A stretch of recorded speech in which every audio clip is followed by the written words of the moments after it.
Hello, magandang umaga. Ako nga pala ay isang domestic helper na nagtatrabaho ngayon dito sa Hong Kong. Panibagong day off, panibagong adventure. Kasama ang aking Talads family.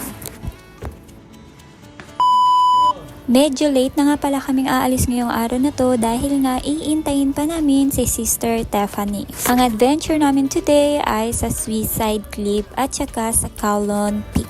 Kahit late kami aalis ay maaga pa rin ako lumabas ng bahay dahil nga maagang nagigising ang mga amo ko dahil may golf ang alaga ko sa Sai Kung. Makalipas nga ang mga ilang oras ay dumating na si Mami at eto na at sasakay na kami ng MTR papunta sa Choi Hong kung saan namin inimit yung iba pa naming mga kasama. Kapag i-interchange nga namin sa Diamond Hill papunta sa Choi Hong ay nakasabay na namin si Tiffany. Mga ilang minuto nga ay nakarating naman kami sa Choi Hong Station at dito na po kami sasakay ng bus papunta naman sa Suicide Cliff. Pagdating naman din namin ay andito na antimano si Ate Nikki at saka si Precious. Maya-maya pa ay sunod-sunod nang dumating ang aming mga kasama at naglakad na nga kami papunta sa sakayan ng bus. Sobrang excited ako at alam ko din naman na excited din ang mga kasama ko dahil nga ako at ang iba pa naming mga kasama ay first time na mapupuntahan ito. Pagdating nga po muna namin ay kumain muna kami ng almusal para wala na po kaming bibitbitin pag akyat namin sa taas. Pahinga lang kami saglit at aakyat na rin maya-maya dahil nga meron kaming mga curfew at hindi kami pwede magtagal sa isang lugar. Tara, samahan niyo po kaming akyatin ang Suicide Cliff at ang Kowloon Peak.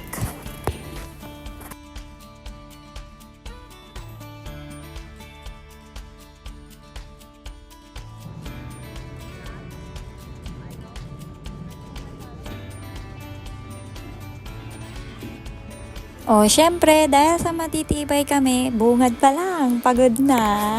May nakita pa kaming isang napakalaking higad dito sa daan. Last time kasi yung isa naming kasama ay nahigad at wala kaming kadaladala kahit anong pamahid na pwede naming ibigay sa kanya para maibsan yung pangangati niya habang kami ay papauwi nung time na yun. Kaya sa mga sumunod naming hike, medyo nag-iingat na kami sa aming nilalakaran o nasasandalan. O diba, hindi kompleto ang lakad kung walang chismisan.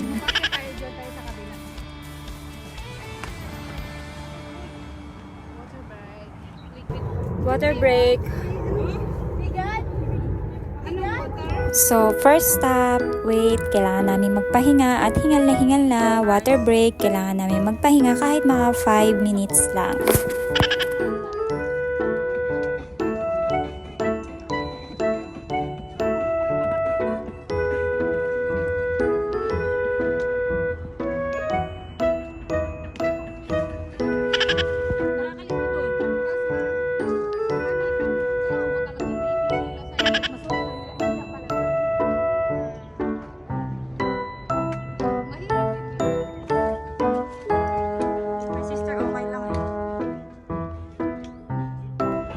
$30 minutes na ata kami nitong umaakyat at medyo makulimlim pa rin yung panahon pero mahangin. Kaya medyo parang madilim po yung mga nakikita nyong view at saka maulap.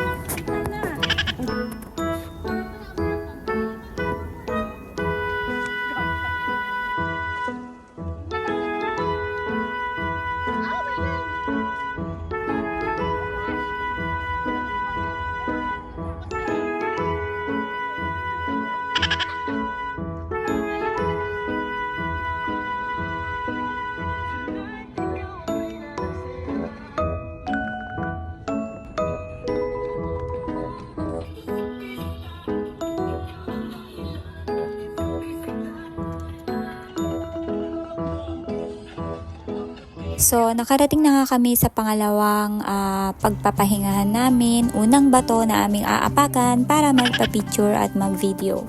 Sa mga gusto pong pumunta dito na taga HK or mga tourist po na gusto pong galain itong Suicide Cliff, maaari nyo pong bisitahin ang page po ni Tads Relos page at mahahanap nyo po sa kanya yung guide po papunta dito. So, kailangan na naming lumarga uli pagkatapos namin mag-picture-picture ng kaunti. Maganda po yung place, matarik, madulas yung daanan niya, pero sobrang ganda. Sobrang worth it. Pagkatapos nga po namin magpahinga sa pangalawang stop namin, naglakad lang po kami ng mga 10 to 15 minutes paakyat at meron na naman kaming nakitang panibagong spot. At syempre, hindi namin papalagpasin ang pagkakataon na hindi kami magpapapicture at magti-tiktok dito sa pangatlong pagpapahingahan namin. Then, after 5 to 10 minutes po, napahinga at picture, videos, TikTok, larga kami uli.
Kapagod guys. Punta kami sa Suicide Cliff, di ba auntie? Suicide Cliff yung tinitira namin ngayon ba?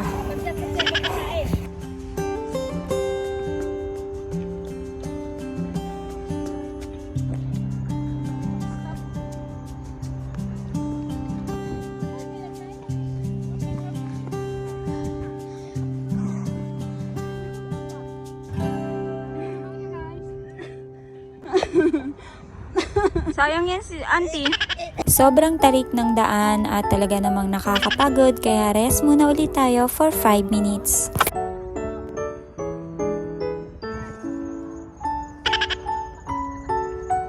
So, ilang akyat lang, narating naman namin yung pinaka-unang magandang spot na malaking bato dito, banda sa may Suicide Cliff. Hindi pa po ito yung pinaka-Suicide Cliff niya, pero kinuha na po namin yung pagkakataon para makapag-picture at video, at dito na rin po kami nag-decide na kumain ng lunch.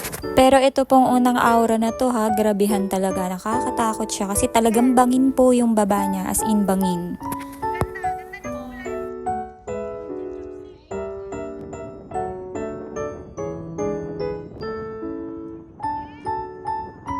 At syempre, oras na para sa aming lunch.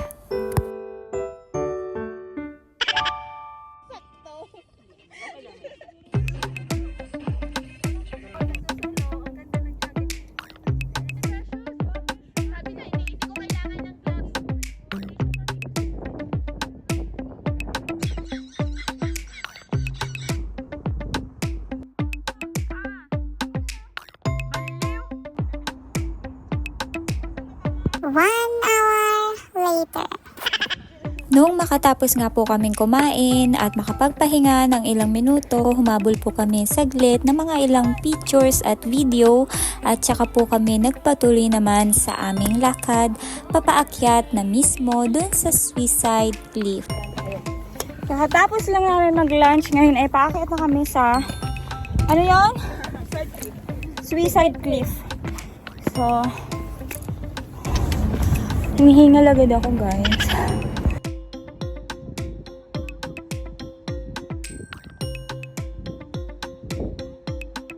And then, after ng ilang mga hakbang, narating naman namin itong Suicide Cliff. Sobrang ang ganda niya, Pero sobrang nakakatakot din. Kaya dun sa mga nagbabalak na gustong pumunta dito, huwag kayong masyadong malikot at matigas ang ulo kapag kukuha kayo ng pictures malapit dito sa Suicide Cliff. Nakakatakot siya sobra, pero okay lang din naman na mag-picture at saka mag-video. Basta maging aware lang sa paligid, sa lakas ng hangin, at saka kailangan kontrolado mo yung sarili mo. Huwag matigas ang ulo. Kahit saan tayo magpupunta, laging dalhin ang disiplina sa sarili. Dahil sa mga ganitong pagkakataon at ganitong kagandang view, maganda nga siya pero delikado naman, kailangan maingat ka pa rin. Isang pagkakamali mo lang, goodbye na. Kaya kailangan laging dala ang disiplina. So eto na, dahil nga may mga curfew, kailangan larga agad. Nung mga time na to, on the way na po kami papunta sa Kowloon Peak. Kowloon Peak o Kowloon Peak, ewan ko po, basta Kowloon. Nung medyo narating na namin yung tuktok, papunta doon sa Kowloon Peak, nagpahinga kami saglit. At nasabi ko sa sarili ko na mamimiss ko tong family na to. Itong Talads family.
Makalipas ang ilang minutong paglalakad at akyat sa bundok ay nagpahinga muna kami at malapit na naming marating yung pinaka trigo nitong Kowloon Peak.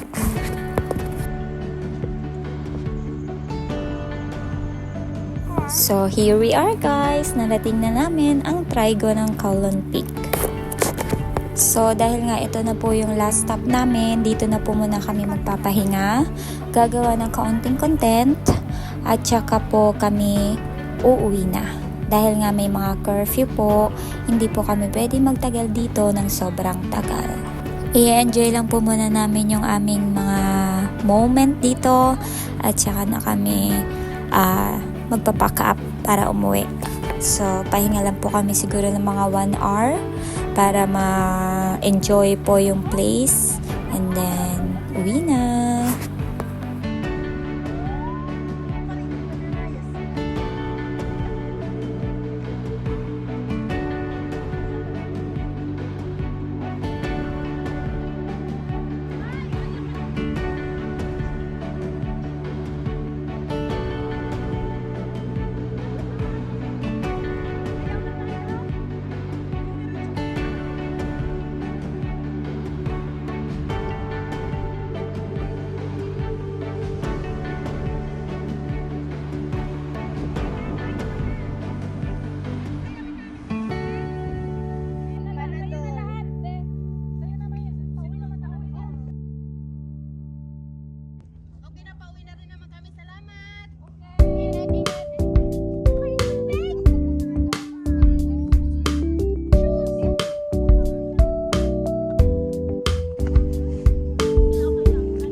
Pauwi na kami guys. Pack up na.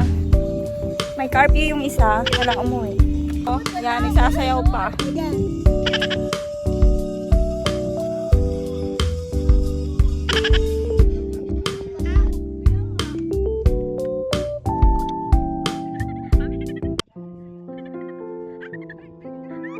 So, paano ba yan?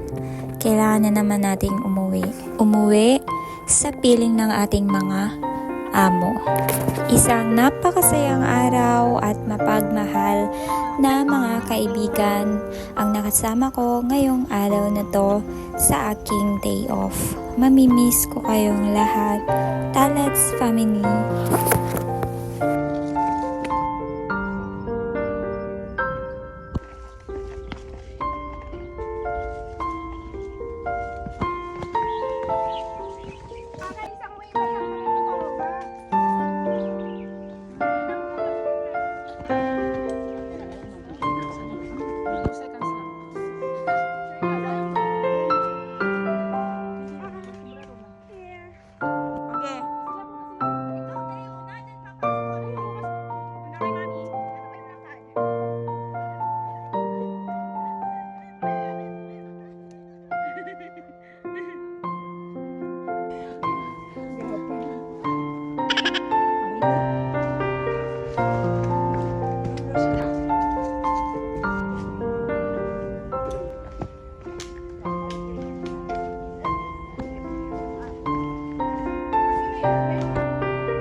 Malapit na kami sa sakayan ng bus. Ay, kapagod. Alam niyo ba yung sementeryo ng mga Chinese? Nandito sa bundok. Ayan. Diyan. Marami dito. Ewan ko kung bakit. Diba?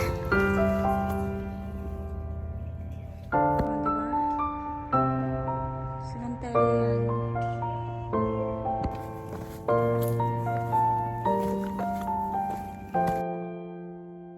Maasim nga ako, uncle.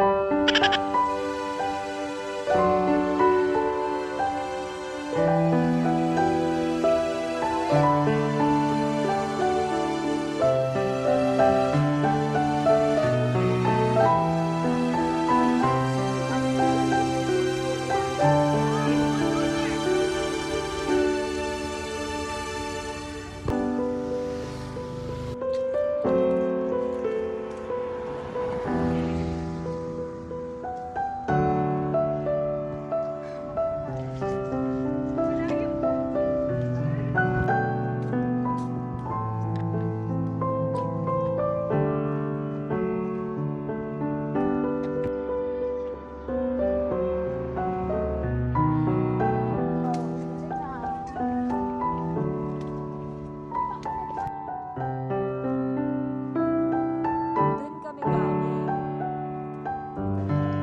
11.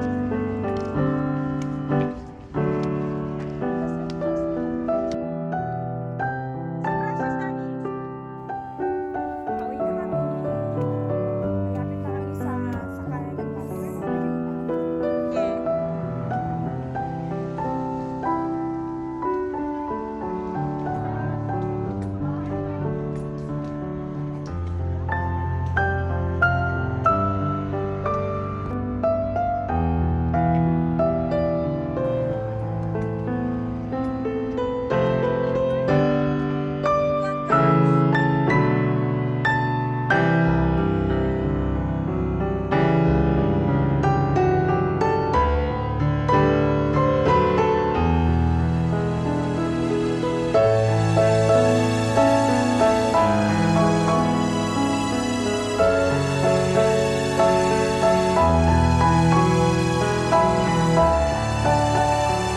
Nandito na kami guys. Sasakay na kami ng bus.